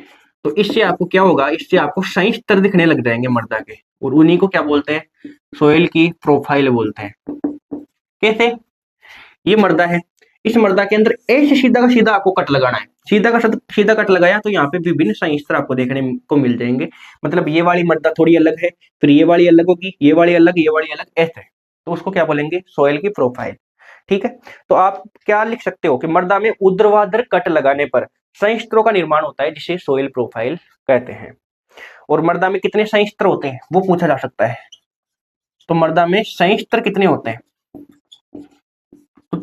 ओ ए बी सी और आर, ये 5 प्रकार के आपके क्या होते हैं, संयुक्त होते हैं मृदा के अंदर। एक एक की अपन बात कर लेते हैं। ओ संयुक्त है ना, ये सबसे ऊपरी संयुक्त है मृदा में, जो ओ संयुक्त है ना पहला, ये सबसे ऊपरी संयुक्त है बेटा। इस ओ संयुक्त में कार्बनिक पदार्थ सबसे ज्यादा पाया जाएगा। ओ का मतलब क्या हो गया, ऑर्गेनिक, मतलब इसमें कार्बनिक पदार्थ जो है बेटा वो सबसे ज्यादा पाया जाएगा। किसमें, आपके ऑर्गेनिक यानी कि ओ संयुस्त्र में। फिर दूसरा कौन सा संयुस्त्र आता है, ए संयुस्त्र आता है। इस ए संयुस्त्र के अंदर क्या होता है, खेती का कार्य किया जाता है, इस पे खेती कार्य किया जाता है ए संयुस्त्र पे। ठीक है, और इसका रंग जो है ए संयुस्त्र का वो क्या होता है, गहरा होता है, थोड़ा सा रंग क्या होता है ए संयुस्त्र का, गहरा होता है।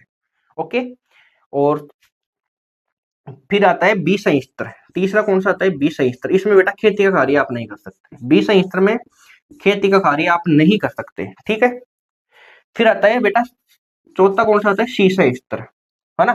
तो सी संयुस्त्र सबसे कठोर होता है, सबसे कठोर, मतलब इसमें मैं बात करूं तो सीमेंट की तरह जो तत्व है वो जमा हो जाते हैं। कैसे, देखो यहाँ पे मैं समझाने की कोशिश कर लेता हूँ एक बार आपको। ये कोई भी संयुस्त्र है बेटा, है ना, तो यहाँ पे जो परत पाई जाएगी वो क्या है, ओ, यहाँ तक ए, यहाँ तक बी, यहाँ तक सी, यहाँ तक आर, है ना। तो इस ओ पे क्या होगा सबसे ज्यादा, ये सबसे सरल जो मृदा है वो होगी, जो बालू मृदा अपने मिट्टी के ऊपर पड़ी होती है ना, वो ओ में आती है। ठीक है, फिर ए, यहाँ पर किसान क्या करेगा, ट्रैक्टर चला लेगा। बी के अंदर क्या होगा, ये कठोर परत होती है, इसमें कृषि कार्य नहीं कर सकते। सी के अंदर ये और भी कठोर होगी, ये पत्थर की तरह होगी, ठीक है। ये आर लास्ट में जब ज्यादा जितनी आप अपन गहराई के अंदर खुदाई करेंगे तो लास्ट में क्या निकलेगी, चट्टाने निकलने लग जाएगी, पत्थर निकलने लग जाएंगे, रॉक्स निकलने लग जाएंगे। ओके, तो ये आपकी सॉइल प्रोफाइल भी इतनी सी छोटी सी जगह के अंदर ही कंप्लीट होती है, ठीक है। मैंने अच्छे से आपको बेसिक बेसिक तो कंप्लीट करवा दिया, बेसिक बेसिक सॉइल प्रोफाइल का तो कंप्लीट करवा दिया। ओ संयुस्तर सबसे ऊपरी संयुस्तर कार्बनिक पदार्थ बहुत ज्यादा पाया जाता है। ए संयुस्तर खेती का कार्य इसमें किया जाता है, रंग गहरा होता है। बी संयुस्तर में खेती का कार्य नहीं कर सकते। सी संयुस्तर में ये कठोर होती है, सीमेंटीकरण होता है, मतलब जितने भी जो पोषक तत्व है ना वो लास्ट में आके सी संयुस्तर में जमा हो जाते हैं, ठीक है। आर संयुस्तर में चट्टाने देखने को अपन को मिल जाती है। एक छोटा सा क्वेश्चन और है कि पृष्ठ मृदा और अवमृदा में क्या अंतर होता है। पृष्ठ मृदा और अवमृदा में क्या अंतर होता है, क्या डिफरेंस होता है पृष्ठ मृदा और अवमृदा में। अगर जिन्होंने क्लास ली थी ना, मैंने 2-4 क्लास डाली थी सोइल साइंस की, तो उसमें मैंने काफी अच्छी तरीके से बताया था कि पृष्ठ मृदा और अवमृदा क्या होती है। ये क्वेश्चन लिखा के ले लो मेरे से, डेफिनेटली इस बार पूछा जाएगा। ये क्वेश्चन हर एक साल छोड़कर एक साल आ रहा है, पिछली बार नहीं आया था ये क्वेश्चन, इस बार पूछा जाएगा, डेफिनेट है। ओके, तो एक तरफ है पृष्ठ मृदा जिसको सरफेस सोइल बोलते हैं, क्या बोलते हैं, सरफेस सोइल बोलते हैं। एक तरफ क्या है रे, अवमृदा, अवमृदा जिसको क्या बोलते हैं, सब सरफेस सोइल बोलते हैं, सब सरफेस सोइल बोलते हैं। दोनों के बीच में डिफरेंस अपन को देखना है, अंतर अपन को क्या करना है, देखना है, ठीक है। तो इसकी जो गहराई होगी, सबसे पहले इसकी गहराई की बात करते हैं, तो गहराई जो होगी बेटा वो 30 सेंटीमीटर तक ही होगी, उससे गहरी नहीं होगी। लास्ट 30 सेंटीमीटर तक की आपको जो मृदा देखने को मिलेगी, 15 से लेकर 30 सेंटीमीटर लिख लेना, वो पृष्ठ मृदा। अगर अपन 30 सेंटीमीटर से ज्यादा गहराई में जाते हैं तो वो अवमृदा अपन आपको देखने को मिलेगी। ये जो मृदा होती है बेटा, ये ढीली होती है और दानेदार होती है, ढीली मृदा और दानेदार होती है। ये कैसी होती है, ये कठोर होती है बेटा। इसमें वायु संचार अच्छा होता है। पृष्ठ मृदा में वायु संचार क्या होता है, ज्यादा होता है, इसमें वायु संचार कम होता है, ठीक है। इसमें रंध्र जो है वो ज्यादा पाए जाते हैं, रंध्रता क्या होती है इसमें ज्यादा होती है, इसमें कम होती है। उसी प्रकार से ये पूरी तरह से टूटी हुई होती है, इसमें सूक्ष्म जीव ज्यादा पाए जाते हैं। पृष्ठ मृदा में अपघटित होती है, ये आंशिक होती है, मतलब कुछ ही जगह अपघटित होती है, बाकी जगह कठोर पड़ी रहती है। तो ये बेसिकली अंतर आप कर सकते हो। अगर आपसे पूछा जाए ना अंतर वाले क्वेश्चन में कि बताइएगा पृष्ठ मृदा और अवमृदा दोनों के अंदर क्या डिफरेंस होता है, अंतर क्या होता है, तो आप वहां पर ये चीज लिख सकते हो। ओके, अब मैं बात करूंगा बेसिकली एक पॉइंट आपके कि IISS जो Indian institute of soil science है, Indian institute of soil science कहां पर है, मध्य प्रदेश भोपाल। ये क्वेश्चन आपके न्यू टाइप क्वेश्चन में छप सकता है रे, न्यू टाइप क्वेश्चन में ये क्वेश्चन छप सकता है। क्या बोला मैंने, देखो मैंने क्या बोला, मैंने बोला कि IISS फुल फॉर्म भी पूछ सकता है आपसे, Indian institute of soil science, ये आपके हैं मध्य प्रदेश भोपाल। इसके अनुसार जो मृदा कणाकार है वो कितना कितना होता है, मृदा कणाकार, जो मृदा के कण है ना उनका आकार कितना कितना होता है वो देखना है अपन को। तो सबसे पहले है यहाँ पे कंकड़ पत्थर का आकार कितना होता है, इन्होंने कंकड़ पत्थर को कितने आकार का माना है। फिर बात करते हैं अपन मोटी बालू, मोटी बालू। फिर बात करते हैं महीन जो बालू होती है, सूक्ष्म बालू होती है, उसका आकार कितना होता है। उसके बाद में अपन बात करते हैं सिल्ट की बात कर लेते हैं, सिल्ट का आकार कितना होता है। फिर अपन बात कर लेते हैं कल्ले का आकार कितना होता है। ओके, तो बेटा 2 mm से जो कंकड़ पत्थर होता है उसका आकार 2 mm से क्या होता है, ज्यादा होता है। 2 mm से ज्यादा अगर आकार होगा तो वो आपके कंकड़ पत्थर। मोटी बालू का होगा 2 mm से लेकर और 0.2 mm तक, ये आपके मोटी बालू का आकार होगा। महीन बालू का, तो महीन बालू का ये 0.2 है, वो यहाँ पे लिख दो और इस 2 के आगे एक 0 लगा दो, तो 0.02 mm तक। इस शिल्ट के जो ये वाला है ना लास्ट वाला, इसको यहाँ पे लिखो 0.02 mm और फिर यहाँ पे एक और 0 लगा दो, तो 0.002 mm है ना। और जो ये लास्ट में कले बच गया बेटा, इसका आकार होता है 0.002 mm से कम। कैसे लिखा? सबसे पहले 2 mm, फिर 2 mm से लेकर फिर लास्ट में 0 लगा दो, 0.2, फिर इसके आगे 1 0 यहाँ पे लग गया, फिर इसके आगे 2 0 लगा दो, ये लो कंप्लीट वर्गीकरण, है ना। तो आपसे पूछा जा सकता है, आपसे एग्जाम में कैसे पूछा जाएगा कि शिल्ट कणों का आकार कितना होता है। तो आकार आप यहाँ से देख सकते हो, कले का आकार कितना होता है, मोटी बालू का, महीन बालू का, ये पूछा जा सकता है। ठीक है, एक छोटा सा टॉपिक आपके और आता है, वो है कि मृदा जो होती है आपकी, सोइल जो होती है, उसमें जल की हानि कैसे होती है। जो आपने वो पढ़ा है ना, परकोलेशन क्या होता है, लीचिंग क्या होता है, इनफिल्ट्रेशन क्या होता है, रन ऑफ क्या होता है, वो चीजें आपको यहाँ पे पढ़नी है थोड़ी सी। ठीक है, तो मृदा में जल की हानि, मृदा में जल की हानि, तो बेसिकली आपको सबसे पहले ये ध्यान रखना है, अंतः स्पंदन, अंतः स्पंदन पहली, इसको इंग्लिश में बोलते हैं इनफिल्ट्रेशन, इनफिल्ट्रेशन। ओके, दूसरा है बेटा, सॉरी यहाँ पे नहीं लिखूंगा, दूसरा है आपके पास में अंतः श्रावण, अंतः श्रावण। इनकी डेफिनेशन पूछी जाती है, कई बार एग्जाम में पूछी जाती है, कंफ्यूज भी बहुत रहते हैं स्टूडेंट। इसको बोलते हैं बेटा परकोलेशन, परकोलेशन। और तीसरी जो है वो है बेटा रन ऑफ, तीसरी क्या है, रन ऑफ, जिसको आप बोलते हैं अपवाह, अपवाह तंत्र। ठीक है, चौथी है बेटा, मार्कर ही बंद पड़े हैं यार सारे के सारे। चौथी है आपके पास में लीचिंग, जिसको क्या बोलते हैं, निक्षालन बोलते हैं। क्या बोलते हैं रे, निक्षालन। ओके, देखो सबसे पहले है अंतःस्पंदन, इनफिल्ट्रेशन, इनफिल्ट्रेशन। दूसरा है अंतःश्रावण, परकोलेशन। तीसरा है रनऑफ, अपवाह। चौथा है लीचिंग, निक्षालन। देखो इनफिल्ट्रेशन किसे बोलते हैं, ये सोइल थी, इस सोइल पर ये बादल थे, इसके वर्षा आई और वर्षा आकर डायरेक्ट जो बूंद अगर मृदा की सतह पर गिरेगी तो उसको इनफिल्ट्रेशन बोलते हैं। मतलब वर्षा जल का, है ना, ये बोल सकते हो कि मृदा के अंदर पानी का प्रवेश, ये भी बोल सकते हो। मृदा के अंदर पानी का अगर प्रवेश होता है तो उसको क्या बोलते हो, अंतःस्पंदन या इनफिल्ट्रेशन बोलते हो। मतलब अगर यहाँ से जो पानी है वो डायरेक्ट मृदा के अंदर जा रहा है, मतलब मृदा के जो सतह है उसके ऊपर क्या हो रहा है, पानी का प्रवेश हो रहा है। ठीक है, प्रवेश होना, ये मृदा की सतह थी, इस पे पानी प्रवेश हो गया, क्या कहलाया, अंतःस्पंदन, इनफिल्ट्रेशन। नेक्स्ट है अंतःश्रावण, जिसको परकोलेशन बोलते हैं। अब ये पानी है, ये मृदा की एक सतह से दूसरी सतह में चला गया, फिर तीसरी में चला गया, फिर चौथी में चला गया, ऐसे डायरेक्ट ऊर्ध्वाधर। ठीक है, उसको परकोलेशन बोलते हैं।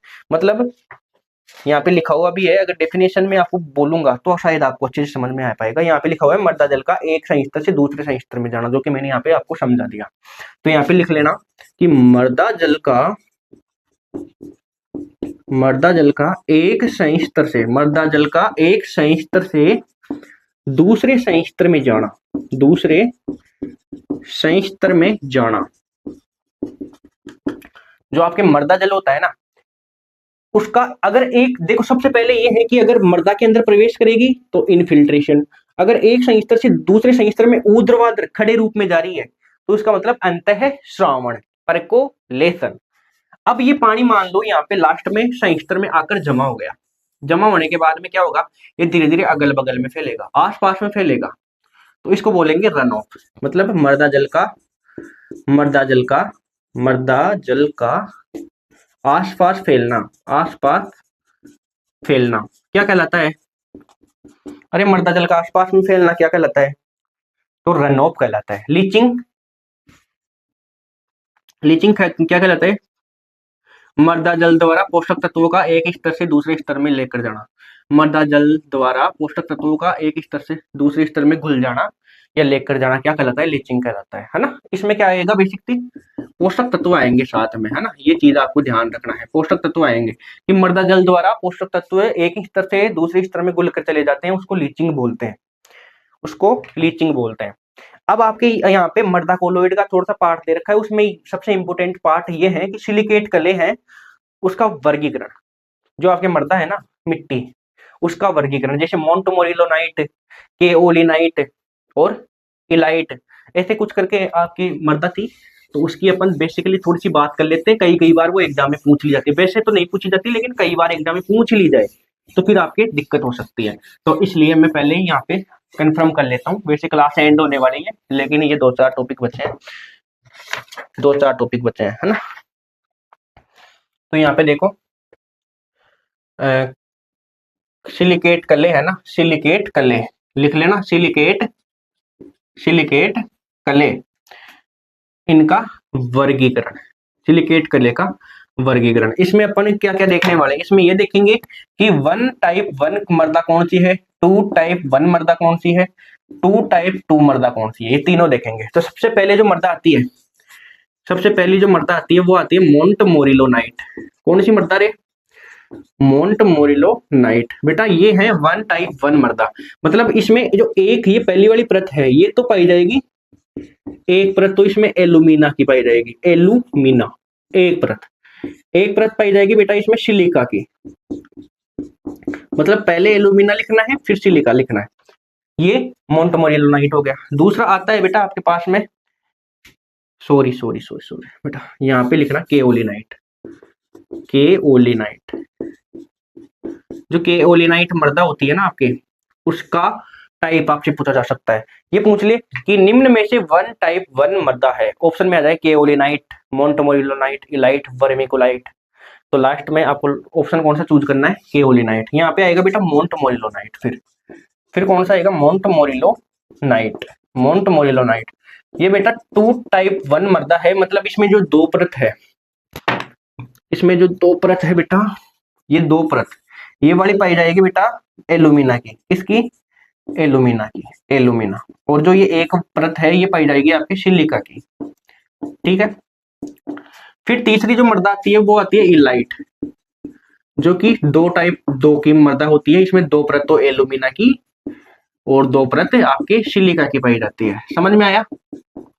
जो पहली इसमें अनुपात से पहला जो वर्ड आता है वो एलुमिना और दूसरा सिलिका, इसमें ये एलुमिना ये सिलिका, ये एलुमिना ये सिलिका, ये नाम याद रखना बस, केओलिनाइट, मोंटमोरिलोनाइट और फिर इलाइट, क्रम से याद रखना। ओके, नेक्स्ट मैं बात करता हूं मर्दा की धनायन विनिमय क्षमता, मर्दा की केटाइन एक्सचेंज कैपेसिटी, मर्दा की केटाइन एक्सचेंज कैपेसिटी। इसमें क्या इंपॉर्टेंट है वही बताऊंगा मैं, पूरी रामायण यहाँ पे नहीं डालूंगा मैं, ठीक है। इसमें क्या इंपॉर्टेंट है जो पूछा जा सकता है मर्दा की धनायन विनिमय क्षमता में।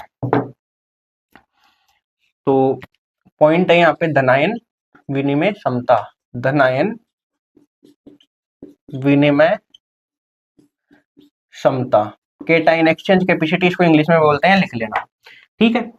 सबसे पहले इसकी इकाई पूछी जाती है, कई बार एग्जाम में पूछी गई है इकाई। इसकी इकाई होती है बेटा सेंटीमोल प्रति किलोग्राम।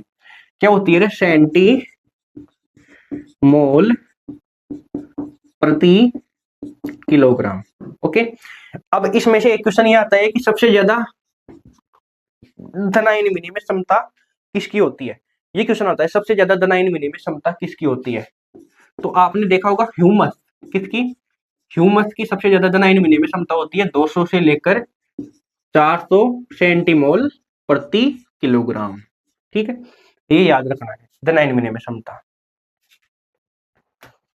अब आता है आपके एक पोर्शन आता है पीएच का, किसका आता है रे, पीएच का, पीएच का पोर्शन आता है, दिख रहा है क्या ये वाला मार्कर, हाँ पीएच का पोर्शन आता है। तो पीएच शब्द किसने दिया, सोरेनसन ने, कब दिया, 1909 में। पीएच स्केल के अंदर 0 से लेकर और 14 तक के वर्ड आते हैं, बीच में 7 आता है। 0 से 7 तक अगर पीएच आती है तो उसका मतलब होता है कि अम्लीय पीएच है।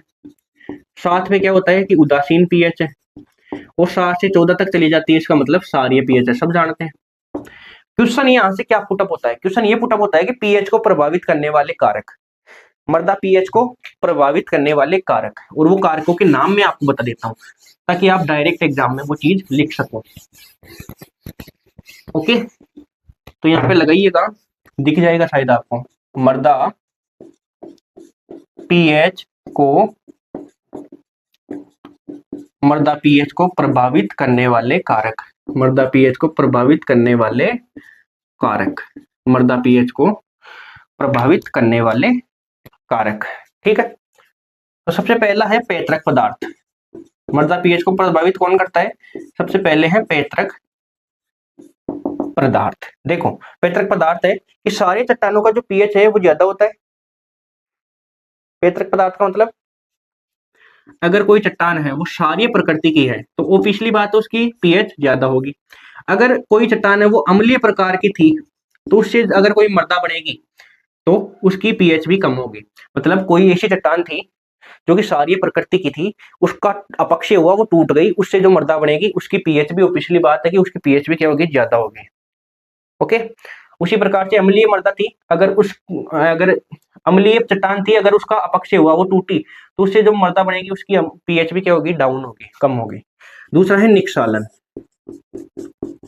निक्षालन से भी मृदा पीएच प्रभावित होती है। जिस निक्षालन में बात करूं कि ये मृदा की कोई सतह थी, इसके अंदर क्षारीय तत्व थे, अब पानी आया, पानी के साथ में वो घुलकर निचले संयुस्तरों में चले गए, तो बच्चे क्या है यहाँ पे? अम्लीय तत्व ही तो बचे, तो इसलिए मृदा कैसी हो जाएगी? अम्लीय हो जाएगी।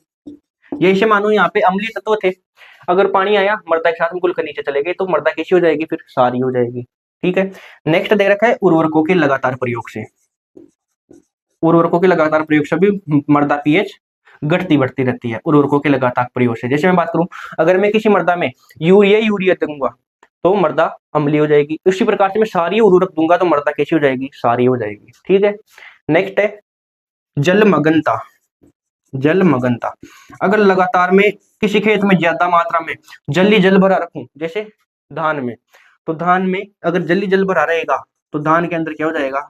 वो मृदा है वो कैसी हो जाएगी बेटा? अम्लीय प्रकार की हो जाएगी। ये कुछ कारक थे जो कि मृदा पीएच को प्रभावित करते थे। अब एक चीज आता है कि अगर कोई मृदा है वो अम्लीय है, तो उस अम्लीय मृदा का सुधार आप किससे कर सकते हो बेटा? चूना से कर सकते हो। चूना का सूत्र कैल्शियम कार्बोनेट, CO3।